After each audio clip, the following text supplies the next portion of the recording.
Okay, so the next section, um, there's really not much to say, but I think we need to take a look at a few examples of changing the index on summation.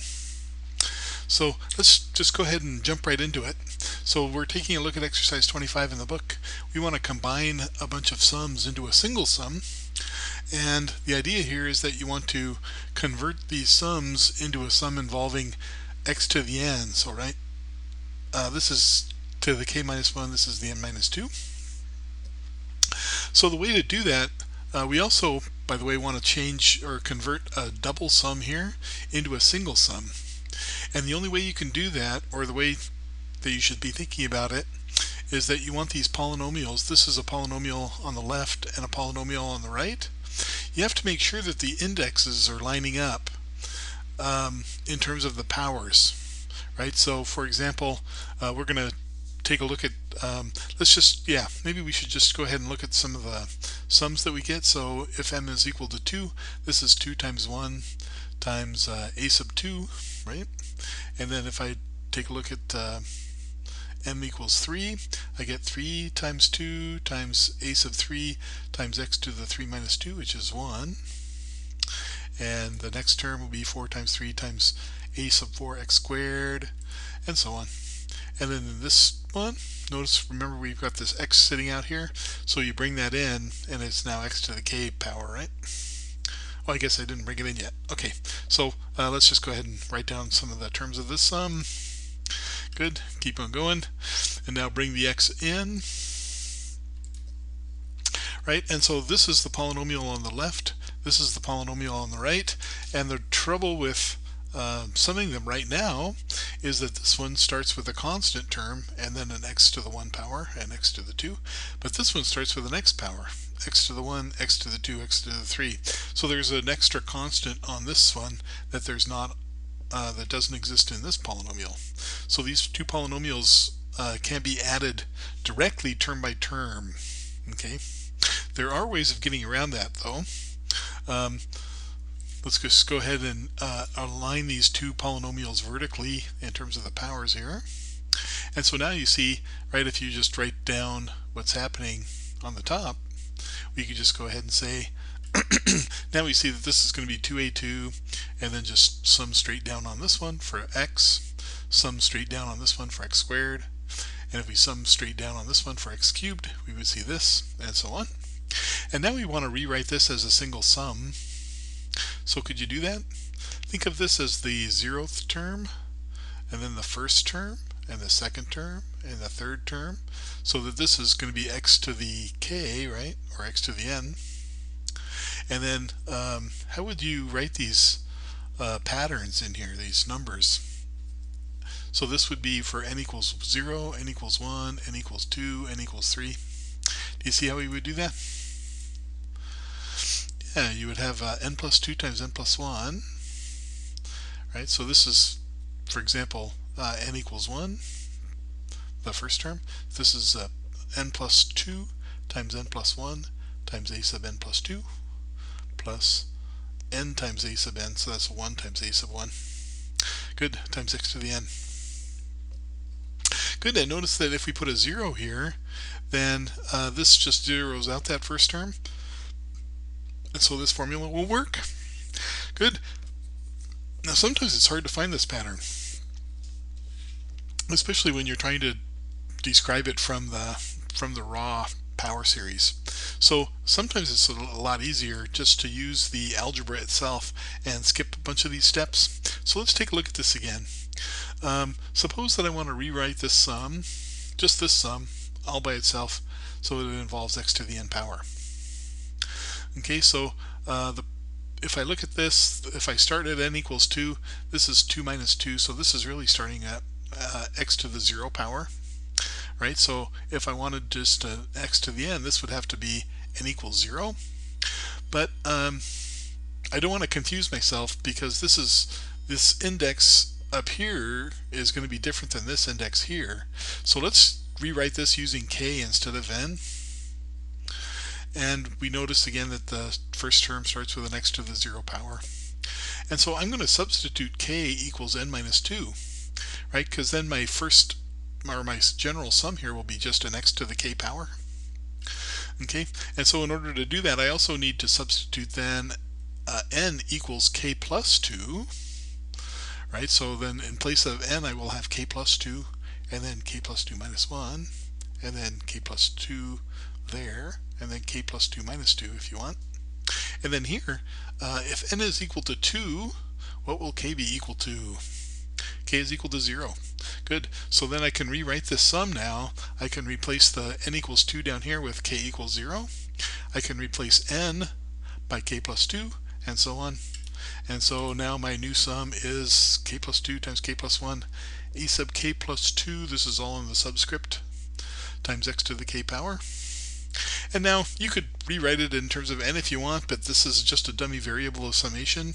You could use n here, you could use k, you could use j, you could use w, doesn't matter. Okay, good. But what did matter is you wanted a single index here and this to be the index here, so you wanted these two to match up. Very good. All right, so let's take a look at that initial example again and see if we can convert everything. We just converted this first term. Let's see if we can convert the second term too. And so the first thing you would do is bring the x into the sum.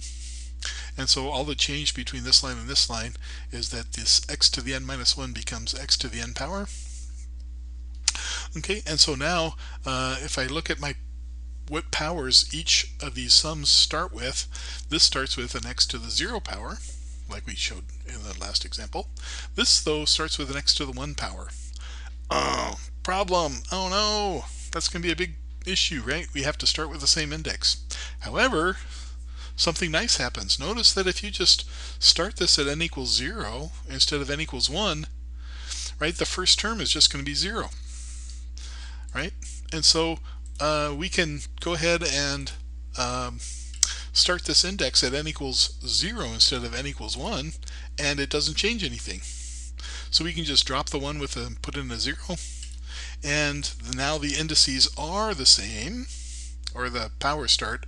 Both of these powers started with x to the 0 power. Good. And now we're ready. So now we just say, okay, in this first sum, I'm going to let x be equal to n minus 2. And in the second sum, I'm going to let k be equal to n. So I'm going to go ahead and make these two substitutions. Notice that k equals something different for both of these sums, but when you redo this, we already did this one before, and this one's just going to just be a straight substitution, right? K for n. Now, when you sum these two together, you can go ahead and assume that everything is lined up and write it as a single sum. This is really what we were after right here. We wanted to write this double sum here as a single sum with just one coefficient in front of the x to the k power. That was our real goal. Okay, we're going to find out why we had this goal in the next section, but this was the main idea here, to rewrite this double sum here as a single sum with a single coefficient in front of your x to the k power. Good. And again, you could change that to x to the n if you want, but we don't need to. Okay, so let's try exercise 24.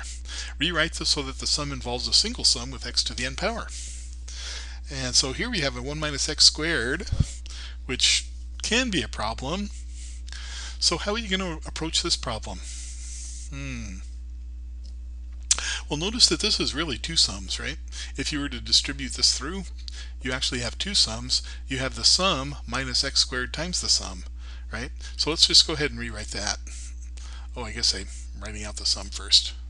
Okay, so we could see how things are lining up here. This is the first sum on the top and the second sum on the bottom after I multiply through by my x squared. Oops, I forgot to put a subtraction sign here. Oops, sorry about that. Everybody okay with that? So one way that I just wanted you to notice here, right, that there's two terms sitting in the front that don't line up with the rest of the terms. And so there's a couple ways you could deal with that. You could just write these on their own and then write the rest as a sum. But there's an easier way to do that. Yeah, this would be the result of writing the first two out first and then writing the rest in terms of the k power. You can kind of see how that would work. This isn't the normal thing I would do. I would try to get away with just changing the index like we did before. And so let's see if we can do that as an alternate solution.